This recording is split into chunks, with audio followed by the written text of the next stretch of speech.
അപ്പോൾ ഇന്ന് നമ്മൾ വളരെ ഹെൽത്തി ആയിട്ടുള്ള ഒരു ബെറി ജ്യൂസാണ് ട്രൈ ചെയ്യാൻ പോകുന്നത്. അപ്പോൾ ഈ കാണുന്നതാണ് ഫൽസ എന്ന് പറഞ്ഞ ബെറീസ്. ഇതിപ്പോൾ നമ്മൾ ഫ്രിഡ്ജിൽ നിന്ന് എടുത്തതാണ്. ഫൽസ എന്ന ബെറീസിനെ കുറിച്ചും ചെടികളെ കുറിച്ചൊക്കെ നമ്മൾ ഓൾറെഡി ഒരു വീഡിയോ ചെയ്തിട്ടുണ്ടായിരുന്നു. അപ്പോൾ അതിൻ്റെ ലിങ്കൊക്കെ നമ്മൾ ഇതിൻ്റെ അവസാനം നമ്മൾ കൊടുക്കുന്നുണ്ട്. ഇനി ഇതൊരു 100% ഹെൽത്തി ഡ്രിങ്ക് ആക്കാനായിട്ട് ഇതിൻ്റെ ഒരു വേരിയസ് നാച്ചുറൽ സ്വീറ്റനിങ് ഓപ്ഷനും കൂടി നമ്മൾ ഇതിൻ്റെ അകത്ത് ട്രൈ ചെയ്യുന്നത്. അതിൻ്റെ അകത്ത് ഒരു സ്വീറ്റനിങ് ഓപ്ഷൻ എന്ന് പറയുന്നത് നമ്മൾ ഷുഗറിന് പകരം ഷുഗർ കെയിൻ ജ്യൂസ്, നാച്ചുറൽ ആയിട്ടുള്ള ഷുഗർ കെയിൻ ജ്യൂസ് തന്നെ യൂസ് ചെയ്യുക എന്നുള്ളതാണ്. അപ്പോൾ ഈ കരിമ്പിൻ ജ്യൂസാണ് നമ്മുടെ ലെഫ്റ്റ് സൈഡിലുള്ള ആ ഗ്ലാസ്സിൽ ഇരിക്കുന്നത്. ഇവിടെ ഇപ്പോൾ ഒരു ജ്യൂസറിലാണ് നമ്മൾ ഇത് ജ്യൂസ് അടിക്കാനായിട്ട് ട്രൈ ചെയ്യുന്നത്. അപ്പോൾ ഇത് ആമസോൺ ബേസിക്സിൻ്റെ ജ്യൂസറാണ്. അപ്പോൾ നമ്മളിപ്പോൾ ആദ്യം തന്നെ വെള്ളം ഒഴിക്കാതെ ജസ്റ്റ് ഒന്ന് അടിച്ച് നോക്കുകയാണ്. അത് വർക്കൗട്ട് ആവില്ല എന്നറിയാം, എന്നാലും നിങ്ങളൊന്ന് കാണിച്ചു തരാനായിട്ട്.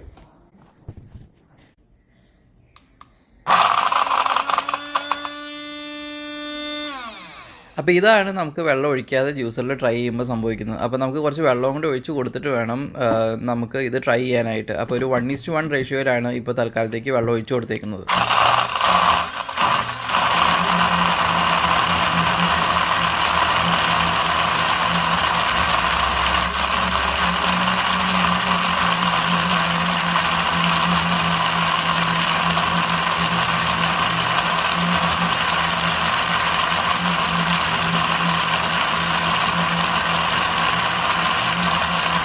വെള്ളത്തിന് പകരം കരിമ്പിൻ ജ്യൂസ് വേണമെങ്കിൽ യൂസ് ചെയ്യാം. പക്ഷേ കരിമ്പിൻ ജ്യൂസ് 1:1 ഒഴിച്ച് കൊടുത്ത് കഴിഞ്ഞിട്ടുണ്ടെങ്കിൽ കരിമ്പിൻ ജ്യൂസിൻ്റെ ടേസ്റ്റ് മാത്രമേ കിട്ടുള്ളൂ, ബെറീസിൻ്റെ ടേസ്റ്റ് അധികം വരില്ല. ഇനി ഇത് അരിച്ചെടുക്കേണ്ടത് വളരെ ഇമ്പോർട്ടൻ്റ് ആണ്. കാരണം എന്താണെന്ന് വെച്ച് കഴിഞ്ഞാൽ ആ ജ്യൂസറിൽ അടിച്ചെടുക്കുമ്പോൾ തന്നെ നിങ്ങൾക്ക് ആ ഒരു ശബ്ദം കേൾക്കാം, കല്ല് കിടന്ന് അടിക്കുന്ന മാതിരിയുള്ള ഒരു ശബ്ദം.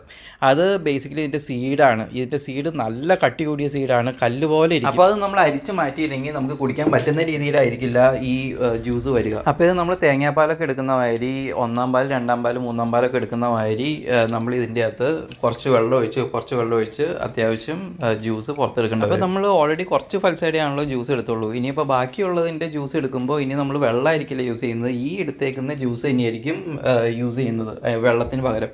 അപ്പോൾ നമുക്ക് കൂടുതൽ ഒരു കോൺസെൻട്രേഷൻ കിട്ടും. അപ്പോൾ നമുക്ക് അത്രയും ഫൽസയിൽ നിന്ന് നമുക്കൊരു 1/2 ലിറ്റർ, ഒരു 350 ml ജ്യൂസ് നമുക്ക് കിട്ടിയിട്ടുണ്ട്. ഗ്രേപ്സ് ജ്യൂസ് ചെയ്യുമ്പോഴുള്ള സെയിം കളറിലൊക്കെയാണ് ഇതിപ്പോൾ ഇരിക്കുന്നത്. ഇതിൻ്റെ കളറൊക്കെ നല്ല അടിപൊളിയാണ്. അപ്പോൾ നമ്മളിപ്പോൾ ഇത് 2 ഗ്ലാസ്സാണ് എടുത്തേക്കുന്നത്. അതിൻ്റെ അകത്ത് ഒരു ഗ്ലാസ്സിൽ നമുക്ക് ഈ ജ്യൂസ് ഡയറക്റ്റായിട്ട് നമുക്ക് ഒന്ന് ടേസ്റ്റ് ചെയ്ത് നോക്കാം. മറ്റേ ഗ്ലാസ്സിലുള്ളത് നമുക്ക് ആവശ്യത്തിന്, മധുരത്തിന് ആവശ്യത്തിന് കരിമ്പിൻ ജ്യൂസ് ആഡ് ചെയ്തിട്ട് നമുക്കൊന്ന് ടേസ്റ്റ് ചെയ്ത് നോക്കാം. അപ്പോൾ നമ്മൾ ലെഫ്റ്റ് സൈഡിലിരിക്കുന്ന ഗ്ലാസ്സിലേക്ക് ഒരു കുറച്ച് കരിമ്പിൻ ജ്യൂസാണ് നമ്മളിപ്പോൾ ആദ്യം ചേർക്കുന്നത്. ഒരുപാട് നമ്മൾ ചേർക്കുന്നില്ല, അതിൻ്റെ ടേസ്റ്റ് എങ്ങനെ വരുമെന്ന് അറിയാൻ പാടില്ലാത്തതുകൊണ്ട്. അപ്പോൾ ഇത് ചേർക്കുന്നതുകൊണ്ട് നമുക്കിപ്പോൾ വലിയ കളർ ഡിഫറൻസ് ഒന്നും വരുന്നില്ല.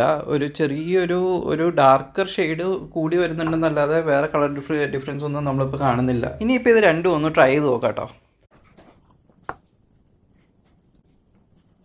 അപ്പോൾ റിയൽ ജ്യൂസിൽ നമുക്ക് നല്ല അത്യാവശ്യം ഒരു പുളിയും ഒരു ചെറിയൊരു മധുരവും പിന്നെ ചെറിയൊരു വളരെ സ്ലൈറ്റ് ആയിട്ടുള്ളൊരു കയ്പൊക്കെ കൂടിയിട്ടാണ് ഇരിക്കുന്നത്.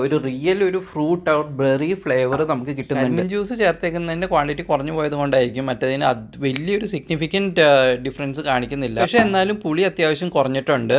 കരിമ്പിൻ ജ്യൂസിൻ്റെ ടേസ്റ്റ് ഓവർ റൈഡ് ചെയ്യുന്നുമില്ല. ഇനി നമുക്ക് കുറച്ചും കൂടി ഒന്ന് കരിമ്പിൻ ജ്യൂസ് ആഡ് ചെയ്തിട്ട് ഒന്ന് ട്രൈ ചെയ്ത് നോക്കാം. അപ്പോൾ സംഭവം അടിപൊളിയാണ്. എനിക്ക് സംഭവം ഇഷ്ടപ്പെട്ടു. മറ്റേ ജ്യൂസിനേക്കാളും അത്യാവശ്യം മധുരം കുറഞ്ഞിട്ടുമുണ്ട്. പിന്നെ ഒരു ചെറിയൊരു ഫ്രൂട്ടി ഫ്ലേവർ വരുന്നുമുണ്ട്.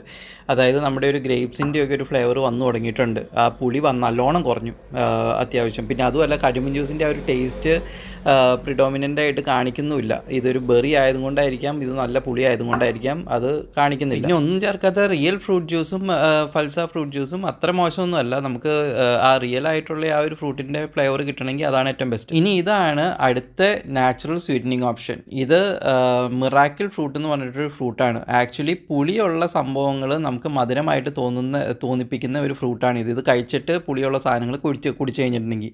അപ്പോൾ ഇതിൻ്റെ വീഡിയോയും നമ്മൾ ഓൾറെഡി ചെയ്തിട്ടുണ്ട്. അത് ഇതിൻ്റെ ലാസ്റ്റിലേക്ക് നമ്മൾ അതിൻ്റെ ഇത് ലിങ്ക്സ് കൊടുക്കുന്നുണ്ട്. പിന്നെ എങ്ങനെയാണ് ഈ ഫ്രൂട്ട് കഴിച്ചു കഴിഞ്ഞിട്ടുണ്ടെങ്കിൽ സയൻറ്റിഫിക്കലി ഒരു പുളി മധുരമായിട്ട് തോന്നുന്നതിനെക്കുറിച്ചും പിന്നെ ഈ പ്ലാന്റിനെ കുറിച്ചൊക്കെ ഡീറ്റെയിൽഡ് ആയിട്ട് നമ്മൾ വേറൊരു വീഡിയോ ചെയ്തിട്ടുണ്ട്. അത് ഇതിൻ്റെ ഫൈനലി നമ്മൾ കാണാം. അപ്പോൾ ഈ ഒരെണ്ണത്തിൽ നമ്മൾ കഴിക്കുമ്പോൾ നമ്മൾ ഇതിൻ്റെ പൾപ്പ് മാക്സിമം നമ്മൾ നാക്കിൽ മൊത്തം തേക്കാൻ നോക്കണം. ഇനി നമ്മൾ കരിമ്പിൻ ജ്യൂസ് ചേർക്കാത്ത നാച്ചുറൽ ആയിട്ടുള്ള ഫൽസ ജ്യൂസാണ് നമ്മൾ കുടിച്ച് നോക്കുന്നത്.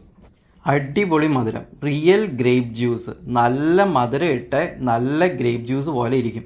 അപ്പോൾ ഷുഗർ പേഷ്യൻസിനൊക്കെ നല്ലൊരു ഓൾട്ടർനേറ്റീവാണ് ഈ ഫ്രൂട്ട്. അതായത് പുളിയുള്ള സാധനങ്ങൾ കുടിക്കണമെങ്കിൽ, ഈവൻ നാരങ്ങ വെള്ളമാണെങ്കിലും ഇതുമാതിരിയുള്ള പുളിയുള്ള ബെറി ആണെങ്കിലും ഈ സംഭവം അടിപൊളിയാണ്. അപ്പോൾ ഷുഗർ പേഷ്യൻ്റ് എന്ന് പറയുമ്പോഴേക്കും ഷുഗർ പല സ്റ്റേജിലുണ്ട്. അപ്പോൾ അക്യൂട്ട് ഷുഗർ അല്ല ഞാൻ ഉദ്ദേശിച്ചത്, അതിന് ഡോക്ടറോട് തന്നെ നിങ്ങൾ കൺസൾട്ട് ചെയ്യണം. ഹെൽത്തി ആൾക്കാർക്ക് ഷുഗറിൻ്റെ യൂസ് കുറയ്ക്കാനായിട്ടും പിന്നെ ഒന്ന് ജസ്റ്റ് സ്റ്റാർട്ട് ചെയ്തേക്കുന്ന സ്റ്റേജിലും, ഷുഗർ ജസ്റ്റ് സ്റ്റാർട്ട് ചെയ്തേക്കുന്ന സ്റ്റേജിലൊക്കെ ഇത് ഏറ്റവും നല്ല ഒരു ഓൾട്ടർനേറ്റീവാണ്. പിന്നെ ഈ ഫ്രൂട്ട് വെച്ചിട്ട് ചായ വർക്കൗട്ട് ആവില്ല, മെയിനായിട്ട് പുളിയുള്ള സാധനങ്ങൾ മാത്രമേ വർക്കൗട്ട് ആവുള്ളൂ. അപ്പോൾ ഈ വീഡിയോ ഇഷ്ടപ്പെട്ടെങ്കിൽ ലൈക്ക് ചെയ്യുക, ഷെയർ ചെയ്യുക, സബ്സ്ക്രൈബ് ചെയ്യുക, കമൻറ്റ് ചെയ്യുക.